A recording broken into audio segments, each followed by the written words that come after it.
Na začiatku čohokoľvek, čo bolo významné a veľké, vždycky bola nejaká vízia. Za tou víziou boli vždycky nejakí ľudia.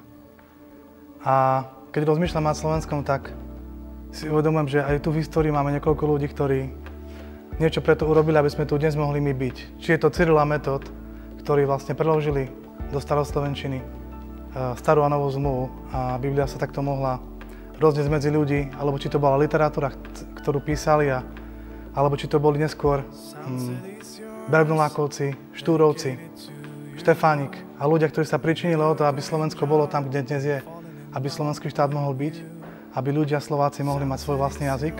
Za to niekto musel zabojovať. A boli to ľudia a vizionári, ktorí sa nebáli a ktorí vedeli, ako robiť veci a vedeli zabojovať v ten čas, kedy to bolo potrebné. A Slovensko, potom ako sa stalo slovenským štátom, bolo niekoľko 10 ročí uväznené v komunizme a nikdy sme neboli kráľovstvom. Máme takú veľakrát, okrem toho, že sme ľudia, ktorí majú dobré srdce, veľmi šikovný národ, tak máme mnohokrát také chudobné myslenie, čo ma veľmi mrzí a si to tak pozorujem a vlastne zistujem, že málo si doprajeme, málo dokážeme sa tešiť z úspechov toho druhého. Keď niekto niečo zarobí, sused vedľa, spýtame sa, že určite to nakradol.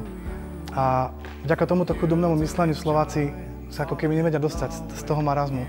Okolité krajiny okolo nás sa posúvajú a my ako keby stojíme zaseknutí niekde, ako toto lietadlo dnes zaparkované v tejto garáži pre lietadla a v tomto hangári a nevieme sa pohnúť ďalej. Po revolúcii sme sa trošku pohli, ale mám pocit, že stále sme ešte nevzlietli.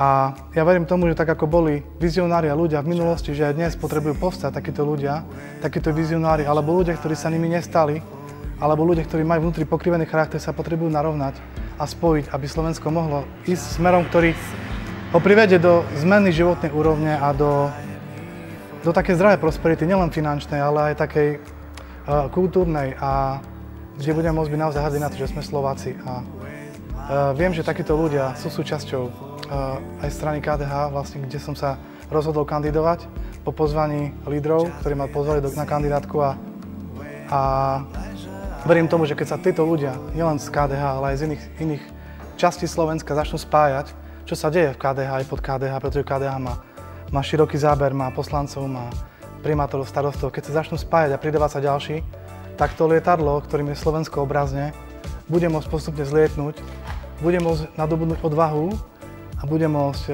nadobudnúť rýchlosť a bude môcť využiť vietor, ktorý má k dispozícii, aby mohlo zlietnúť tam, kam má ísť.